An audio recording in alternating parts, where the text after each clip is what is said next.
Hey, it's Mike, your host of Craft Beer Storm. How are you doing? It's the Friday before Christmas, 2019, and we have craft brew news for you today. The drama, the interesting events that happen in craft beer. I read these stories, I'm like, what? But it's all good stuff this week. Good stuff, positive stuff going into the holiday season. But hey, if you like our podcast, go on iTunes. Give us a rating, give us a review, subscribe. Whatever you're listening to, subscribe.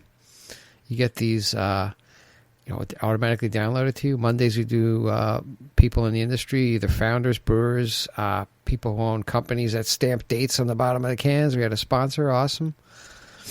And because it's important. People pick up a 4-pack and they look at the bottom of the can, these cans, if there's no date, they're like, I don't know how old this thing is. They put it back. If they see a date, they know it's fresh. And there you go. The little nuances like that drive your sales. And then Friday, we do craft brew news. So check it out. Also, we have craft beer events. So keep posted on our website. I'm adding these daily. We just had one at Wolf and Warrior in White Plains, New York, which is awesome. I appreciate those guys for stepping up, giving us tours, awesome food, awesome beer, delicious local stuff. So check out our website, www.craftbeerstorm.com. Or shoot me an email, michael@craftbeerstorm.com. You got any comments, questions? Brewers, people in the industry you want me to interview? Connect us. Let's get them on. And we're global. Not New England, not the U.S. Global. The podcast for you. Okay, craft brew news for today. And these stories are courtesy of Brewbound, www.brewbound.com. Awesome stuff, awesome information, great guys. First story, producers scale back 3.2 beer. And with only one state left to require it, brewers of 3.2% alcohol by weight beer are scaling back production, according to the Minneapolis Star Tribune. So Minnesota is the only state that has this 3.2 cap, like in these big grocery stores. Both Heineken and Constellation Brands announced that they will no longer brew the weaker beer, which Minnesota grocery and convenience stores are limited to selling. And Utah loosened laws to permit sales of 4% alcohol by weight beer last month, leaving Minnesota the only 3.2 state left. So, wow, I guess they're just not going to brew it anymore, because they see everybody's trending towards this higher alcohol beer.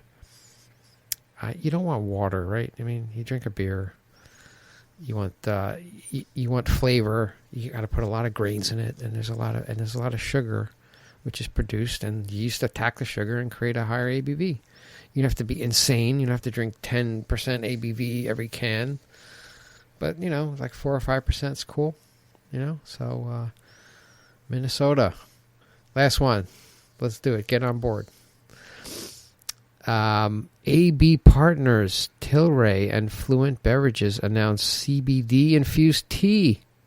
That's our next story. Anheuser-Busch InBev, joint venture with Fluent Beverages and its Toronto-based cannabis partner Tilray, announced Everie, so Everie, the new ready-to-brew CBD-infused tea, according to FoodBev Media.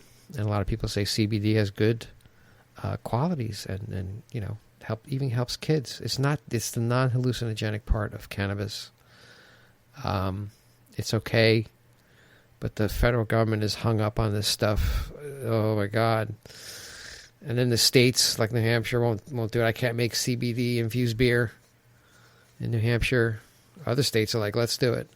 But so they're taking a step and they're making tea.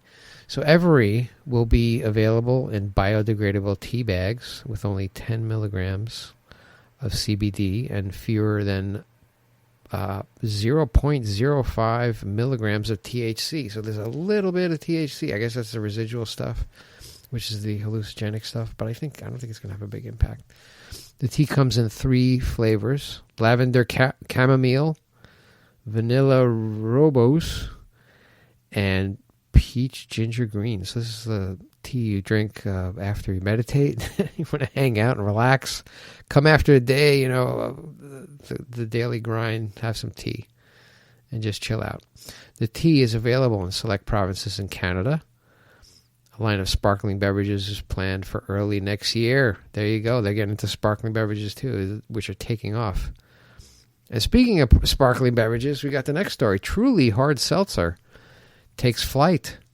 Sponsors NHL Winter Classic pregame celebration.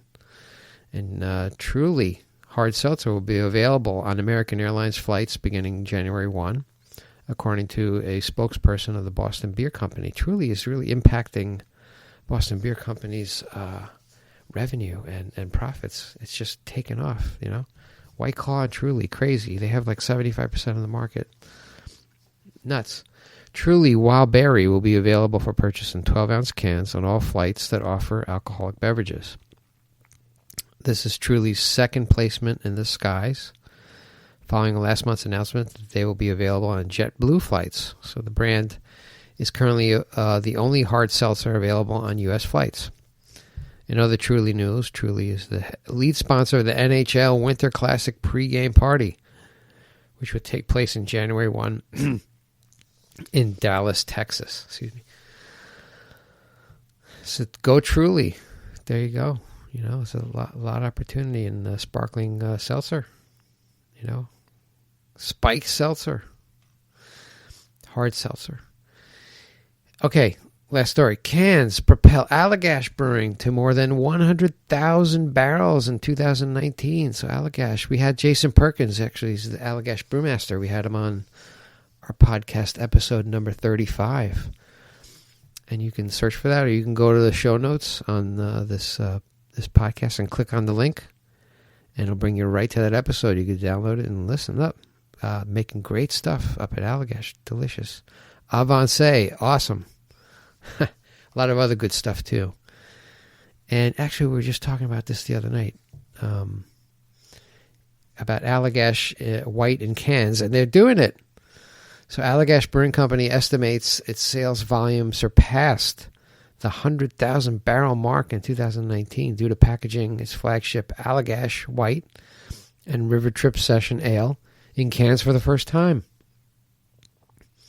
Now their brewery is like a 15-barrel system, so I don't know, maybe 30 barrel. I'm not sure. Anyway, it's not huge, so I don't know how they're making 100,000 barrels. They're really cranking out the beer. After a successful regional introduction in 2019, the Portland, Maine-based craft brewery announced today plans to expand distribution of its canned offerings to additional markets in the addition of 12 packs. So after rolling out Allagash White and River Trip 4-packs of 16-ounce cans in Maine, New York, New Hampshire, Vermont, Massachusetts, Connecticut, Rhode Island, New Jersey, and New York in the spring, and then adding Virginia, Illinois, Washington, D.C. in the fall. Those offerings will now be sold throughout Allagash's 17-state footprint by February 2020. So they're ramping up cans. I don't know.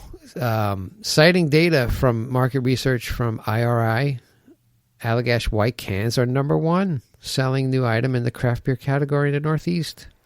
So they hit gold here with this Allagash White in cans.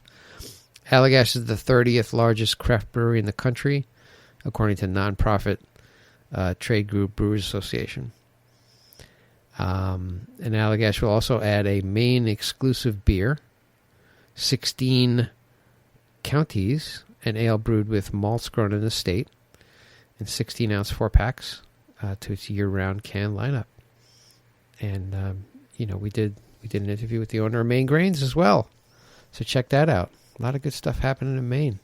Allagash is among the last large regional craft breweries that add can packaging. The company released its first offering, Hoppy Table Beer, in 2018 after installing a small canning line. So I know they're experimenting with cans. Obviously it took off, so now they're scaling up. Go Allagash. Awesome brewery, awesome people. I get my barrels from them. They do the Curio. They get them from Jim Beam, the oak barrels. and they do curing them, and then I just take it and we throw like 200-degree water in it, hot water, dump it out, and it just smells awesome. I bring people back there, I just smell this, and they're like, oh my god. And then we age like stout in it. We age strong ales. I've aged the pale ale in it. Everything you age in there is delicious. So awesome stuff. There is your Craft Brew News for today. I hope you have a great weekend, a great holiday. We're going to do like best of in 2019, and this will probably be one of the episodes, one with Jason Perkins. We had really great guests on in 2019. We're going to have more in 2020. Got a lot of stuff planned, so stay tuned. All right, that's your Craft Brew News today. I wish you the best. Thank you for everything. For this year, and we will talk to you soon. Have a great holiday. Take care.